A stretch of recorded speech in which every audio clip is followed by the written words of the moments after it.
Bonjour. Ma question va plutôt s'adresser à Raphaël Viennot. Elle était notamment en ce qui concerne l'ambition effectivement de la région Occitanie d'aller vers excusez-moi, une région à énergie positive. Et ma question, elle est plutôt sur comment impliquer les territoires et notamment leurs représentants, c'est-à-dire les élus, les maires, les communautés de communes, de manière à ce que ça redescende justement à une échelle beaucoup plus réduite et beaucoup plus locale. Alors, sur le sujet de l'implication des territoires, donc, on a mis en place avec l'ADREAL et l'ADEME, animé par l'AREC, le réseau TOTEN, qui est le réseau territoire d'Occitanie pour la transition énergétique, et qui a vraiment pour objectif donc, de rassembler, on va dire, la communauté des territoires engagés dans des démarches de plan climat ou qui souhaitent s'engager, pour faire monter en compétence les acteurs, organiser du retour d'expérience et donc relayer effectivement les initiatives qui sont mises en place sur les territoires pour qu'elles puissent essaimer dans certains cas, etc. Très bien, je vous remercie. Deuxième question, je vais donner la parole à ce monsieur, parce que ça fait longtemps qu'il attend. Oui, bonjour, Pierre Collin, je suis agriculteur et je représente la Chambre régionale Occitanie. Voilà, vous dire que dans l'agriculture, on parle d'agriculture, on a cité l'agriculture, on veut dire que, eh bien, on est en train de réfléchir. Vous savez, cette année, ce qu'on a vécu est un phénomène aussi exceptionnel. On a eu dans le département de l'Hérault 46 degrés sous abri, avec des effets quand même néfastes, notamment sur le vignoble et sur l'agriculture en général sur le territoire. Vous dire qu'on n'est pas insensible et que la profession agricole et les organisations professionnelles agricoles réfléchissent à quelle résilience apporter par rapport au réchauffement climatique et comment s'adapter par rapport à ces phénomènes-là. Donc là-dessus, on a essayé d'apporter quelques solutions. On travaille en collaboration avec Météo France sur le programme Oracle qui nous donne des observations et Climat 21 pour les projections pour qu'on puisse s'adapter parce qu'il s'agit bien d'adaptation. Voilà. Après, moi, je voudrais aussi insister sur l'artificialisation des sols. C'est-à-dire qu'on a perdu beaucoup de surface agricole. On a perdu beaucoup au niveau de la porosité des sols, notamment à cause de cette artificialisation. Plus de 100 000 hectares en 40 ans, rien que sur l'arc méditerranéen, c'est quand même énorme. L'objectif 0% de la région aussi, artificialisation, et je pense est une des résiliences à apporter de contributions positives par rapport à cette problématique de réchauffement climatique et donc de CO2. On a aussi de l'adaptation par de la formation qu'on va mettre en place. Là, c'est en cours. On est en train de travailler. On a besoin de la recherche, de l'innovation pour trouver comment est-ce qu'on peut s'adapter. Il est important de garder notre agriculture. Quand j'entends parler de méthane, alors c'est sûr, c'est l'élevage. Moi, je voudrais juste insister sur le fait que quand on perd une exploitation en France, et vous le savez tous dans les médias et c'est relayé, qu'on perd des exploitations agricoles, je ne dis pas de ceux qui partent, qui disparaissent, qui se suicident parmi les agriculteurs, mais quand on perd une exploitation agricole en France et en Europe, vous savez où elle se reconstruit par rapport, eh bien c'est sur l'Amazonie, sur la déforestation. Vous savez, la nature a horreur du vide, la démographie augmente, on a besoin d'alimentation, on a besoin de ça. Donc il faut garder ce modèle vertueux français, régional, en Occitanie particulièrement, pour maintenir notre agriculture, parce que c'est une des résiliences possibles. Voilà. Après, juste à titre personnel, il s'avère que dans mon premier parcours professionnel, j'étais à Météo France. Donc je me souviens qu'à l'époque, il y a de longues années, mais quand même, je me souviens bien qu'on nous expliquait que les phénomènes de désordre climatique étaient liés au phénomène de blocage synoptique, notamment aussi des problèmes de descente du front polaire. Donc des phénomènes qui sont quand même qui sont à l'échelle macro, hein, qui sont des phénomènes à grande échelle. Là, j'entends parler par le rapport du GIEC uniquement le CO2. Ok, on constate effectivement la corrélation entre l'origine anthropique et le phénomène d'envolement de température. Mais néanmoins, est-ce qu'il ne faut pas non plus aller chercher sur d'autres causes, sur un plan purement scientifique? Est-ce que sur un plan naturel, il n'y a pas aussi eu des évolutions dans l'histoire de la planète similaires, ne serait-ce que dans les 2 ou 3 derniers siècles précédents, qui nous laissent à penser que peut-être que, en fin de compte, il y a d'autres phénomènes déclencheurs, y compris sans oublier que l'eau, la vapeur d'eau, est aussi le gaz à effet de serre principal, hein, et que le CO2, c'est 0,04% de la masse atmosphérique. C'est juste une question, hein. C'est pas, je suis pas du tout, mais c'est une question aussi qu'il faut savoir se poser scientifiquement. Si vous voulez bien, je répondrai à votre question en aparté, puisque en fait, c'est pas tout à fait le sujet de la table ronde. Non, Roland, c'était sur le sujet de la table ronde, hein, de la table ronde, de la session en tout cas. Je passe la parole à Jean-Claude. D'accord. Oui, bonjour. C'est une question qui s'adresse plus spécialement à Madame Viennot et Madame Adèle Legrand qui nous ont indiqué quels objectifs ils avaient à l'horizon 2050. les objectifs sont ambitieux, sont extrêmement intéressants. Mais aujourd'hui, on est en 2020. Il faut donc une trajectoire pour y arriver. Et vous n'avez pas eu le temps de parler, je pense, vraiment des trajectoires. Et à la question des trajectoires, j'ajouterais volontiers la question des indicateurs pour vérifier qu'on suit bien la trajectoire. Donc si vous pouviez nous donner quelques éléments complémentaires qui nous permettent de voir à quel point ces objectifs sont crédibles et à quelle vitesse on s'en approche ou à quelle vitesse on ne s'en approche pas. Alors, c'est une question tout à fait intéressante. Concernant donc les trajectoires, donc effectivement, là, j'ai présenté une vision, on va dire, consolidée, mais un travail a été fait donc secteur par secteur, donc aussi bien pour le secteur du bâtiment, des transports, de l'agriculture, donc pour définir une trajectoire en termes de réduction des consommations d'énergie et également des trajectoires par filière pour chaque type d'énergie renouvelable. Ce travail, il a été fait donc on a démarré en 2016-2017 et aujourd'hui on s'apprête à publier, à présenter donc la version 2 de la trajectoire région énergie positive, puisque en 2 ans il y a déjà des choses qui ont pas mal évolué. Et notamment, je l'ai dit, on voit l'apparition de l'hydrogène. On a également fait tout un travail dans le cadre de l'élaboration du schéma régional biomasse avec l'État qui vont nous conduire à revoir à la hausse donc, tout ce qui est production de chaleur, d'électricité renouvelable à partir de biomasse. Toute la question aussi du gaz vert. Voilà. Donc ces trajectoires, c'est pour vous dire qu'en fait elles sont mouvantes et elles ne vont pas être fixées, on va dire ad vitam aeternam jusqu'à 2050. Donc on les réajuste régulièrement. On prend en compte donc aussi des évolutions technologiques. Enfin voilà. Donc REPOS, c'est en fait on va dire un guide pour l'action. Ça fixe un cap, ça donne des orientations et puis donc on réadapte le scénario. Concernant la question des indicateurs, donc on a l'Observatoire régional de l'énergie, donc qui donc associe l'ADREAL, l'ADEME, la région, et donc qui est porté par l'Agence régionale de l'énergie et du climat, qui est notre outil pour suivre donc l'évolution de la trajectoire. Aujourd'hui, ce qu'on constate sur un pas de temps qui est quand même relativement court, puisque la trajectoire elle a été approuvée donc en décembre 2017, c'est que concernant les énergies renouvelables, on est plutôt bon, on est donc sur les objectifs qu'on s'était fixés. En revanche, concernant la réduction des consommations d'énergie, on voit que là, c'est plus difficile. Et voilà. Alors c'est à nuancer parce que la réduction des consommations d'énergie, ça a été dit ce matin, c'est très lié à la météo. Et d'une année sur l'autre, si on a un hiver qui est plus rigoureux, les consommations sont plus importantes. Si on a effectivement, là c'est comme cet été, des épisodes caniculaires soutenus, on aura une consommation d'électricité en période estivale qui sera plus élevée également. Donc voilà, là il va falloir aujourd'hui on ne peut faire que des constats, mais c'est trop tôt pour en tirer des conclusions. Il faut donc avoir un peu de recul par rapport à tout ça. Merci. Donc une autre question, Roland. Oui. J'avais une petite question. Je tiens à vous remercier de vos exposés. Franchement, c'est super bien. Il y avait vraiment beaucoup d'acronymes. Donc moi, je suis pas sûr de très bien avoir tout compris. Parce que les SCOT, les PLU, les SNBC, etc. Donc vu qu'on va parler de communication cet après-midi, je pense qu'il faudrait vraiment avoir des mots plus explicites. Donc ça, c'était petite piqûre.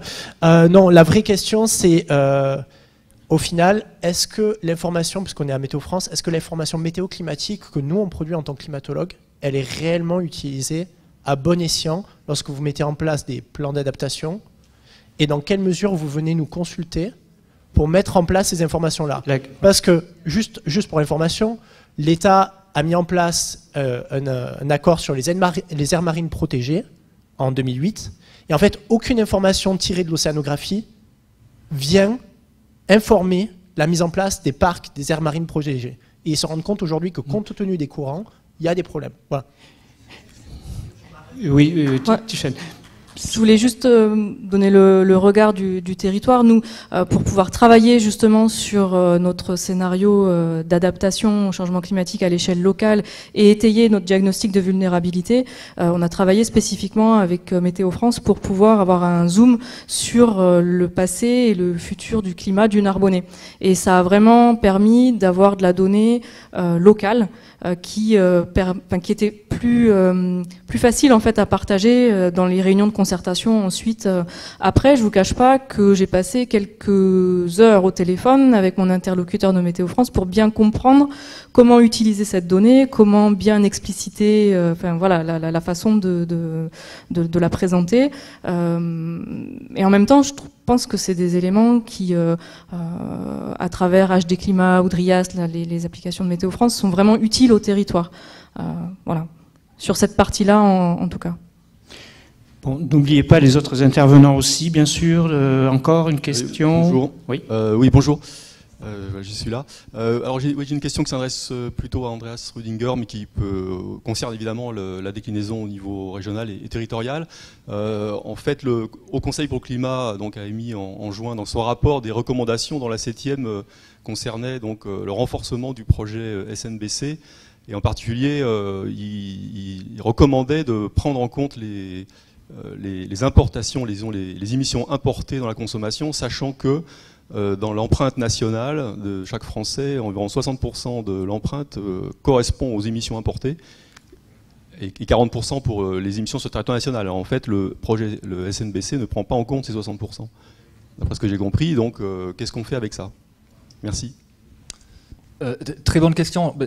Comme je le disais, la SNBC aujourd'hui aborde le sujet de l'empreinte carbone, c'est-à-dire qu'elle fournit des informations, elle dit il faut qu'on travaille sur ces sujets. On manque un peu des clés pour y aller, parce qu'en fait on se rend vite compte qu'on est à une échelle où l'action nationale est relativement limitée. Pour donner un exemple, qui dit empreinte carbone dit importation. Et du coup, un des leviers qui est en discussion, c'est la taxe carbone d'ajustement à la frontière. Donc l'idée de soumettre les produits importés aux mêmes règles de taxation du carbone, soit européenne, donc le prix du système d'échange des quotas, soit la taxe carbone française. Mais on se heurte très rapidement aux règles internationales de commerce. Donc si la France voulait faire ça de manière unilatérale de son côté, probablement on arriverait à une guerre des douanes. Et voilà. Donc je pense qu'on est de plus en plus conscient du sujet. Et d'ailleurs, le Haut Conseil Climat a justement été missionné suite à son premier rapport pour réfléchir à la question, je crois d'ici décembre, si je me souviens bien, pour justement produire un rapport plus sur les questions méthodologiques de comment est-ce qu'on arrive à mieux mesurer et intégrer cette question de l'empreinte carbone dans les politiques futures. Mais ça pose énormément de questions en fait, parce que soit on essaie d'agir vraiment au niveau des flux de biens, de marchandises, et donc on joue plutôt sur de la taxation, soit on essaye de jouer sur des leviers d'action sur la réindustrialisation de la France, qui fait en partie du projet de transition énergétique. Il y a quand même l'idée derrière de lancer, de développer de nouvelles filières industrielles. Et derrière, il y a énormément de choses qui touchent à nos modes de consommation, où on peut se dire, il y a d'abord l'incitation, donc tout ce qui est information sur les produits, pour que déjà les gens deviennent sensibles à l'impact carbone de leur consommation, quels que soient les produits alimentaires ou autres. Donc c'est en discussion sur certains produits, c'est pas toujours simple. Et derrière, à quel point est-ce qu'il faut mettre en place des règles punitives, donc des contraintes fortes pour dire, ben oui, les week-ends à Barcelone ou aux îles Canaries, c'est fini. Enfin, donc il y a cette question-là qui est très importante. C'est pour ça que je disais qu'aujourd'hui, on est pleinement dans une question politique. On n'est pas du tout sur une question de savoir quel prix carbone il faut fixer. On l'a, les informations, on les a.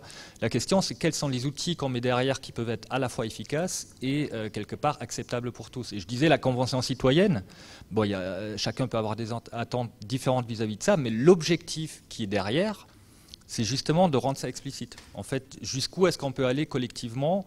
Qu'est-ce qui est acceptable par rapport à l'impératif qui se pose aujourd'hui? On va prendre encore deux questions. Est-ce qu'il y en a une qui concerne le coût du carbone, justement? Oui, exactement. Pardon. Bonjour. C'est Rafi Cher, donc ouais, j'ai trois questions en fait. Les deux premières ont été un peu abordées, mais j'ai quand même les reposer parce que la réponse que j'ai entendue n'est pas exactement celle que je voulais avoir. Pardon.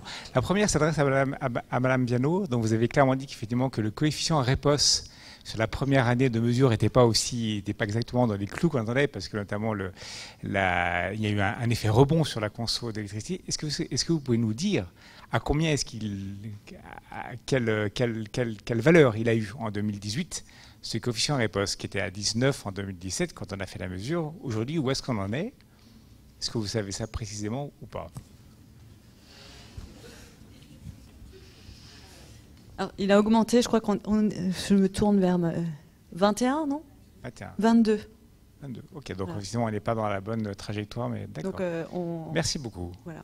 Seconde question pour Andreas, que je salue, et qui rejoint un peu la question de monsieur, qui porte sur la lutte contre la déforestation importée, sur laquelle la France a une stratégie qui est établie et qui aurait pu effectivement faire l'objet d'un bloc additionnel dans ton schéma très compliqué dans lequel il y avait toutes les... Je comprends que donc ça n'y est pas aujourd'hui, qu'effectivement qui rejoint la question de l'empreinte carbone.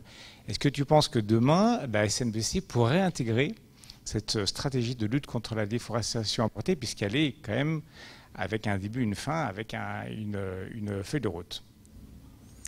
Alors je dirais qu'elle l'intègre déjà, parce qu'en fait quand on regarde les recommandations sectorielles qui sont dans la SNBC aujourd'hui, notamment sur le secteur agricole, il y a beaucoup de choses qui sont reprises du projet agroécologique pour la France, et qui justement parle de la question de l'importation de protéines, notamment pour l'alimentation du bétail, du changement de régime alimentaire et du coup des effets que ça pourrait produire sur l'agriculture, et pas mal de questions justement qui directement pourraient avoir un impact sur cette question de déforestation.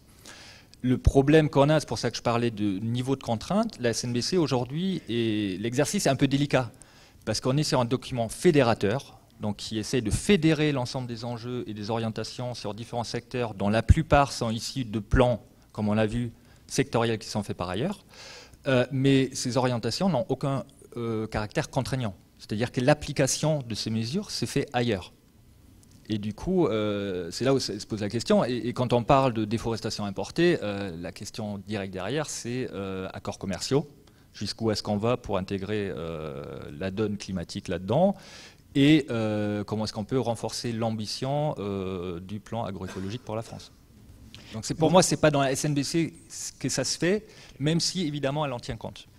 Merci beaucoup. Ma question sur le coût du carbone. Oui, s'il vous plaît, non, vous ne pouvez pas monopoliser la parole. Il faudrait il y ait une question effectivement peut-être sur le... Deux questions là, s'il te plaît. Oui, alors deux questions et on en terminera parce qu'il faudra rejoindre le restaurant. Merci beaucoup. Bien, je m'appelle Mickaël Soulier, je suis chargé de mission énergie-climat en Aveyron, dans un pôle territorial, donc sur le terrain, dans le concret. Et j'ai à peu près 40 ans, et ça fait 40 ans que je vis dans une société qui est basée sur la science et les techniques. Et aujourd'hui, vous venez vous-même de montrer que c'est un aveu d'échec.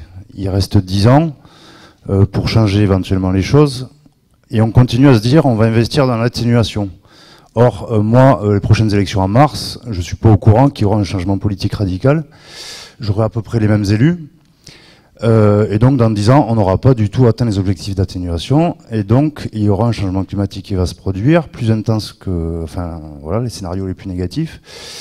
Et même quand on parle d'adaptation technique, sur l'agriculture, sur le bâtiment, mais jamais d'adaptation sociale, sur l'individu, sur l'être humain. Donc du coup, ne trouvant pas de solution dans ma société occidentale, j'ai été voir d'autres sociétés qui s'en sortent beaucoup. Est-ce que vous pouvez être bref, s'il vous plaît, parce oui. J'en viens, mais ça fait 40 ans qu'on a du mal à comprendre ça, donc j'essaye d'être clair. Du coup, j'ai été voir d'autres sociétés qui s'en sortent beaucoup mieux que nous, et qui sont basées sur la résilience, qui sont beaucoup moins fragiles que nous, et qui savent s'adapter à des changements climatiques. Je parle de peuples tibétains, je parle de peuples qui vivent dans le Sahara, et ils sont beaucoup plus forts que nous là-dessus. Et je ne comprends pas qu'aujourd'hui, quand on parle d'adaptation, vous parliez d'investissement, etc., à réaiguiller. Pourquoi est-ce que les investissements ne sont pas mis justement pour essayer de comprendre comment ces gens-là arrivent à s'en sortir dans des conditions difficiles, les conditions qui vont nous arriver, et pourquoi aujourd'hui on n'apprend pas aux jeunes générations à s'adapter avec les outils que ces gens-là ont développés depuis plus de 1000 ans, et qu'on n'a toujours pas mis en place. Et demain, je ne sais pas si c'est de l'orgueil. Bon, je pense qu'on a compris l'esprit de la question, c'est la question de l'adaptation. Donc il faudrait que... Qu'est-ce qui veut prendre... Quand est-ce qu'on va donner les outils aux jeunes générations plutôt que de continuer à rassurer les anciennes générations qu'ils ont raison? Non, on voit bien aujourd'hui que ça ne marche pas. Donc tournons-nous vers les vraies solutions et donnons au moins une chance aux jeunes générations, surtout pour ceux qui font des enfants. Donc, qui est-ce qui veut prendre la question de l'intégration, de l'adaptation? Voilà, c'était pas vraiment une question. Donc, bon, mais la dernière. Non, mais peut-être on va prendre une dernière question qui soit directement adressée aux intervenants. Il y aura un moment de débat tout à l'heure aussi. Bonjour, mon nom est Laurie Gamelin, porteuse de projet Make Our Planet Great Again à l'INSA Toulouse. Ma question s'adresse à Mme Viennot, c'est au sujet de l'hydrogène, donc pas le prix du carbone. Et puis je voulais savoir, c'est quoi les raisons qui ont conduit la région à vouloir prioriser l'hydrogène pour le transport, que ce soit ferroviaire ou pour la mobilité. Je vois bien le rôle pour le stockage, qu'on utilise l'énergie décarbonée pour ensuite séparer l'eau en hydrogène et d'oxygène, et utiliser l'hydrogène comme le combiner avec différents types de carbone qu'on va capturer pour produire différents matériaux dont on a besoin. Mais pourquoi le transport quand on peut directement les électrifier? Qu'est-ce qui vous a conduit à vouloir prioriser pour le transport quand on a mieux, finalement, dans une perspective de décarbonisation, mais aussi d'efficacité énergétique? Alors, il y a plusieurs raisons qui ont amené donc à lancer ce plan hydrogène. Tout d'abord, donc la région a une certaine antériorité sur ce sujet-là, donc avec des industriels qui sont assez donc impliqués, notamment sur la mobilité hydrogène. Je pense notamment à l'entreprise Safra. Il y a également l'école des mines d'Albi, qui est avec une station aussi de production d'hydrogène. Bon, on a on va dire toute une animation de filière qui est réalisée par ADOC et qui met en relation donc différents acteurs. Donc l'enjeu, il est aussi très lié en fait à la structuration de cette filière et à être donc compétitif et à positionner donc on va dire la région Occitanie sur ce sujet émergent. Alors, l'hydrogène n'est pas exclusif. C'est pas parce qu'on lance un plan régional hydrogène qu'on ne va pas donc développer le gaz vert, qu'on ne va pas développer l'électrification des modes de transport. Ça fait partie du mix énergétique donc qu'on souhaite promouvoir à horizon 2050, sachant que l'hydrogène a quand même un rôle très intéressant par rapport à tout ce qui est stockage. Et comme on va être très probablement dans notre scénario excédentaire en termes de production d'électricité renouvelable, autant donc produire de l'hydrogène à partir de cette électricité renouvelable, donc s'en servir donc pour stocker l'énergie. Je ne sais pas si j'ai complètement répondu. Bon, le moment est venu de clore ce moment d'échange. Alors, on garde derrière la tête cette question sur l'adaptation. J'espère qu'elle reviendra dans la suite du débat, mais malheureusement, on est obligé de clore. C'est juste des questions de timing. Je veux censurer personne, bien entendu, mais il nous reste 1 heure avant la reprise à 14h, 1 heure pour aller au restaurant. Vous allez être accompagnés par ceux qui connaissent le site, et donc on reprend la session si possible dès 14h. Bon appétit.